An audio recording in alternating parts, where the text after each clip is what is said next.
नमस्कार दोस्तों, UP infra weekly updates में आपका स्वागत है। चलिए देखते हैं इस वीक की अपडेट्स। पहली अपडेट झांसी से है, जहां दोस्तों झांसी में रेल कोच रिहैबिलिटेशन फैक्ट्री बनकर तैयार हो गई है और ये रेडी टू कमिश्निंग फेज में है। यूपी SIDA और रेल विकास निगम लिमिटेड द्वारा एक जॉइंट वेंचर करके कोऑर्डिनेशन बनाकर इसको पूरा किया गया। यहाँ पर दोस्तों ये फैक्ट्री 74 एकर्स में फैली हुई है।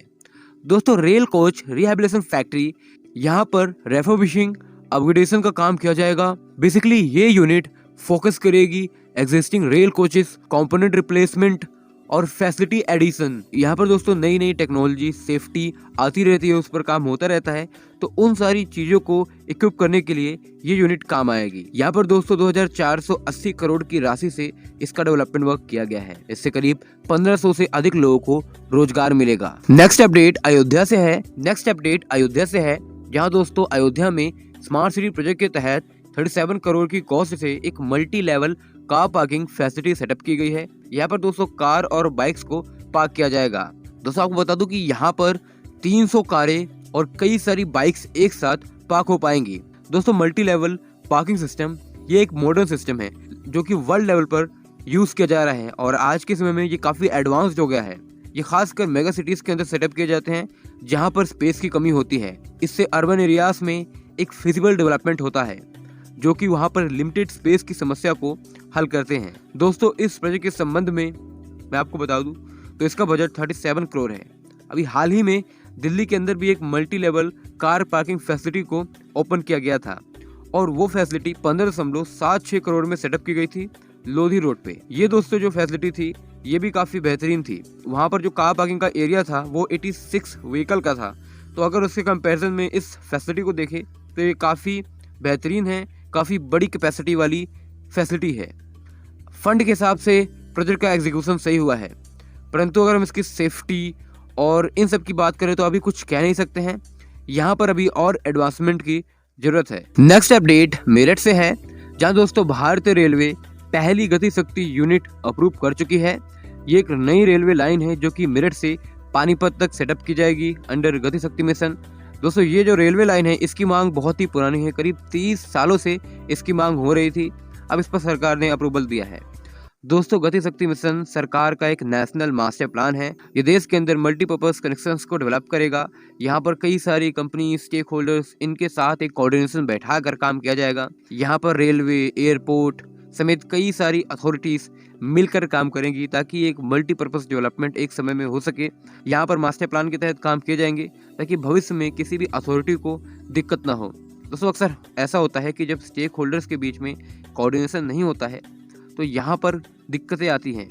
जैसे एक एयरपोर्ट का डेवलपमेंट हो रहा है और उसका फ्यूचर ब्लूप्रिंट नहीं बनाया गया तो भविष्य में जहाँ पर उसका रेवेन्यू एक्सपांसन होना है वहाँ पर कोई गाँव बस जाते हैं, कोई मल्टी स्टोरी बिल्डिंग बन जाती है। तो ऐसा ना हो पाए इसलिए ऐसे लॉन्ग टर्म डेवलपमेंट के लिए प्लानिंग की जाएगी और सभी अथॉरिटीज इसमें भागीदारी लेंगी। नेक्स्ट अपडेट लखनऊ से है, जहां दोस्तों अशोक लेलैंड ने कंफर्म किया है कि वो EV बस मैन्युफैक्चरिंग प्लांट सेटअप करेंगे स्कूटर इंडिया कंपनी लिमिटेड में।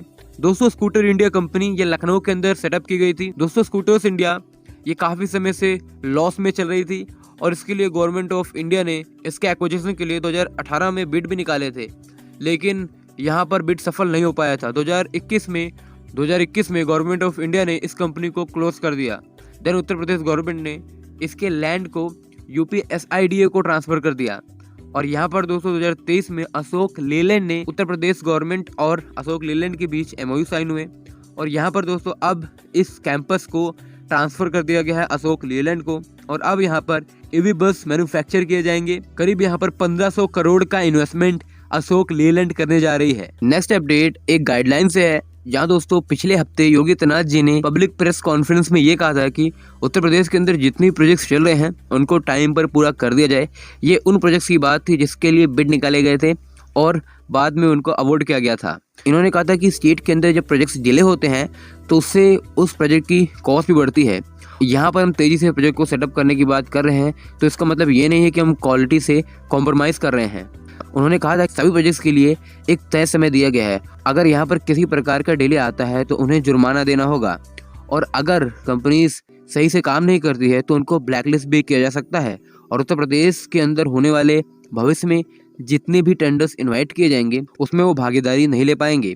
खासकर दोस्तों उन्होंने ऐसा कॉलेज और यूनिवर्सिटी से संबंधित जो गवर्नमेंट के प्रोजेक्ट्स हैं उनके लिए कहा था। नेक्स्ट अपडेट एक आर्टिकल से है जो कि प्रिंट में छपा था, जहां दोस्तों प्रिंट के एक आर्टिकल में अर्बन मोबिलिटी से संबंधित है, इसकी बात करेंगे। इस आर्टिकल में ये लिखा गया है, इन्होंने कहा था कि इंडिया के अंदर जो पब्लिक स्पेसेस से संबंधित प्रोजेक्ट्स जैसे कि हाउसिंग प्रोजेक्ट्स, इसके लिए अर्बन लोकल बॉडीज एक एक्सपेरिमेंट कर रही हैं।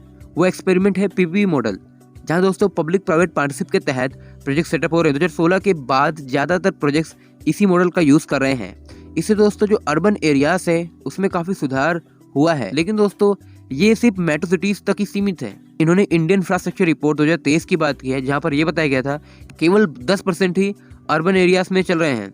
जितने भी प्रोजेक्ट्स पीपीपी मॉडल के तहत चल रहे हैं या तो वो हाईवे प्रोजेक्ट्स हैं, रोड प्रोजेक्ट्स हैं, ब्रिड्स हैं, पोर्ट्स हैं या फिर अदर कोई गवर्नमेंट के प्रोजेक्ट्स हैं, यही सब इस मॉडल का यूज कर रहे हैं। सबसे पहले दोस्तों मैं आपको बता दूं कि जो पीपीपी मॉडल है ये काफी अच्छे तरीके से काम कर रहा है और डेवलपमेंट में काफी मदद कर रहा है। दूसरा एस्पेक्ट यहाँ पर यह है कि जो हमारी बहुत ही बड़े अर्बन एरियाज हैं, फॉर एग्जांपल दिल्ली का जो अर्बन एरिया है, मुंबई का जो अर्बन एरिया है, वहाँ पर जो सिविक बॉडी है वो केपेबल है पीपीपी मॉडल को सेटअप करने के लिए, क्योंकि उनके पास फंड है। लेकिन जो लोकल सिविक बॉडीज है, फॉर एग्जाम्पल जो टियर 3 सिटीज हैं, पीपीपी मॉडल का यूज नहीं कर पा रही है civic body due to lack of self empowerment funds etcetera. मैंने जैसा कि आपको बताया था कि जो सिविक बॉडीज है उनके पास फंड की कमी रहती है। उत्तर प्रदेश सरकार ने काफी प्रयास किए थे, लेकिन यहाँ पर ये रिपोर्ट सामने आ रही है हमें काफी और चीजें बताती है कि सिविक बॉडीज को एम्पावर करना कितना जरूरी है। इसको हम एक विशेष वीडियो में समझेंगे। नेक्स्ट अपडेट अयोध्या से है, जहाँ दोस्तों दिल्ली से Ayodhya via Lucknow Vande Bharat new train service start की जाएगी। यहाँ पर दोस्तों 16 कोचेस वाली नई रेलवे इसी वीक नॉर्दर्न रेलवेज को हैंडओवर किया जा सकता है। ये अयोध्या गोरखपुर दोस्तों ये सेकंड वंदे भारत ट्रेन होने वाली है अयोध्या के लिए। इससे पहले अयोध्या गोरखपुर लखनऊ रूट पर एक वंदे भारत पहले से ही चल रही है। नेक्स्ट अपडेट गोरखपुर से है, जहां दोस्तों सीएम योगी आदित्यनाथ जी ने 5 स्टार होटल और क्रूज सर्विस को हरी झंडी दिखाई है। दोस्तों यहाँ पर 5 star hotel courtyard by Marriott 7.5 acres में फैला हुआ है। वहीं 2 फ्लोर क्रूज सर्विस को भी सेटअप किया गया है। नेक्स्ट अपडेट सोलर प्रोजेक्ट से है, जहां दोस्तों Uttar Pradesh new and renewable energy development agency ने सिग्निफिकेंट स्टेप लिया है toward advancing solar energy blueprint in Uttar Pradesh. यहाँ पर दोस्तों करीब 500 मेगावाट के grid connected rooftop solar projects के लिए बिड निकाला गया है। अब तक का ये सबसे बड़ा बिड है उत्तर प्रदेश गवर्नमेंट द्वारा रूफटॉप सोलर प्रोजेक्ट के लिए। यहाँ पर दोस्तों इसके तहत गवर्नमेंट ने बिड मांगे हैं गवर्नमेंट और सेमी गवर्नमेंट बिल्डिंग और कई सारे इंस्टीट्यूशन पर रूफटॉप सोलर प्रोजेक्ट सेटअप किए जाएंगे। बहुत सारी बिल्डिंग्स, लगभग ज्यादातर बिल्डिंग्स को इसके तहत कवर किया जाएगा। अगर हम वर्क की बात करें तो यहाँ पर जो भी बिड रखेगा उसको design, manufacturing, supply, erection, testing, commissioning, warranty और ऑपरेटिंग का काम करना होगा। करीब 25 ईयर्स के लिए ये कॉन्ट्रैक्ट होने वाला है। 25 किलोवाट से 2000 किलोवाट तक की यहाँ पर ग्रिड कनेक्टेड इलेक्ट्रिसिटी जनरेट करनी होगी। यहाँ पर दोस्तों इंटरेस्टेड बीडर 2 जनवरी से पहले तक बिड कर सकता है। नेक्स्ट अपडेट लखनऊ से है, जहां दोस्तों Uttar Pradesh government under the guidance of CM Yogi Adityanath ji AI city develop कर रही है लखनऊ के अंदर। इसके लिए Uttar Pradesh electronic corporation limited ने एक कम्प्रिहेंसिव प्रोजेक्ट प्लान भी तैयार कर लिया है। इसके तहत इसके डेवलपमेंट में इनिशियल 100 करोड़ रुपीस की इन्वेस्टमेंट रिक्वायर्ड है। यहाँ पर दोस्तों स्टेट की IT and electronic department 40 acres में ये डेवलपमेंट करेगी और इसके लिए करीब 40 एकर्स का लैंड पार्सल नजारगंज लखनऊ के अंदर आइडेंटिफाई भी कर लिया गया है। UPCEL ने एक्सप्रेशन ऑफ इंटरेस्ट इनवाइट किया है for the design, development and operation of this city. यहाँ पर दोस्तों ग्रेड A की IT सिटीज के लिए स्पेस यहाँ पर अवेलेबल होगा। यहाँ पर flexible work space, state of the art data centre, Tech Labs, luxury residential compartments, recreational areas और सेवरल वर्ल्ड क्लास एमिनिटीज को सेटअप किया जाएगा। हालांकि दोस्तों अभी इस पर काफी कुछ अपडेट आने वाला है, इस पर हम भविष्य में चर्चा करेंगे। नेक्स्ट अपडेट प्रयागराज से है, जहां दोस्तों यूपी का पहला फ्लोटिंग रेस्टोरेंट रेडी है प्रयागराज के अंदर। दोस्तों ये जो रेस्टोरेंट है इसको 5 करोड़ की राशि में डेवलप किया गया है। यहाँ पर दोस्तों ये जो होटल है ये 100 लोगों को एक टाइम पे एकोमोडेट कर पाएगा, इतनी इसकी कैपेसिटी है। नेक्स्ट अपडेट आजमगढ़ से है, जहां दोस्तों मंदोरी एयरपोर्ट जो कि आजमगढ़ के अंदर है, यहाँ पर इसको एरोड्रोम लाइसेंस मिल गया है फ्रॉम DGCA। दोस्तों ये स्टेट का 12th एयरपोर्ट है जिसे ये लाइसेंस मिला है। अब यहाँ पर फ्लाइट सर्विसेज शुरू होंगी। यहाँ पर दोस्तों जो DGCA लाइसेंस है ये इनिशियल स्टार्ट होता है किसी भी एयरपोर्ट के डेवलपमेंट का। अब ये जो एयरपोर्ट है अभी इनिशियली स्टार्ट हो जाएगा। यहाँ पर 19 सीटर प्लेन अब उड़ान भर सकेंगे। दोस्तों आपको बता दूं कि इसके डेवलपमेंट के रास्ते अब खुल गए हैं। यहाँ पर आपको ये भी बता दूं कि इससे पहले मुरादाबाद और अयोध्या को पिछले 2 महीनों के अंदर उत्तर प्रदेश के 3 एयरपोर्ट्स को DGCA लाइसेंस मिल गया है। नेक्स्ट अपडेट वाराणसी से है, जहां दोस्तों प्रधानमंत्री नरेंद्र मोदी जी ने 19,150 करोड़ की वर्थ वाले मल्टी डेवलपमेंट प्रोजेक्ट्स का इनॉग्रेशन किया है और कई सारे प्रोजेक्ट्स का फाउंडेशन स्टोन रखा है जो कि वाराणसी और उसके नेबरिंग डिस्ट्रिक्ट से संबंधित है। दोस्तों अगर हम प्रोजेक्ट्स की बात करें तो यहाँ पर Varanasi new Delhi 2nd Vande Bharat train को हरी झंडी दिखाई गई है।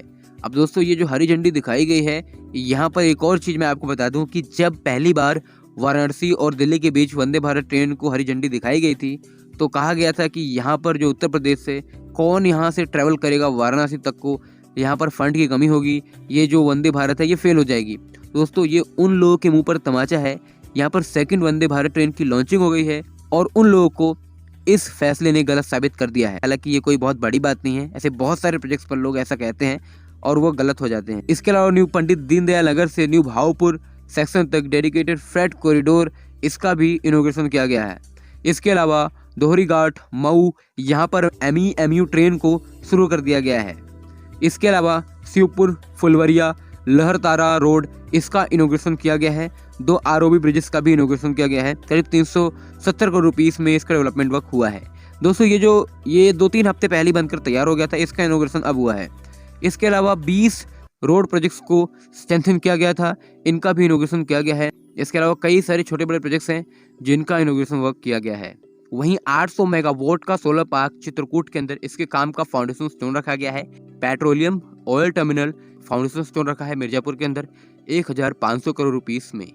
इसके अलावा वाराणसी भदोही नेशनल हाईवे 731, इसका जो पैकेज 2 है यहाँ पर इसके डेवलपमेंट वर्क को भी इनॉग्रेट किया है। सो गाइस आज की इस वीडियो में इतना ही। अगर आपको ये वीडियो पसंद आया तो वीडियो को लाइक करें, चैनल को सब्सक्राइब करें। धन्यवाद आपका ये वीडियो देखने के लिए। मिलते हैं नेक्स्ट वीडियो में।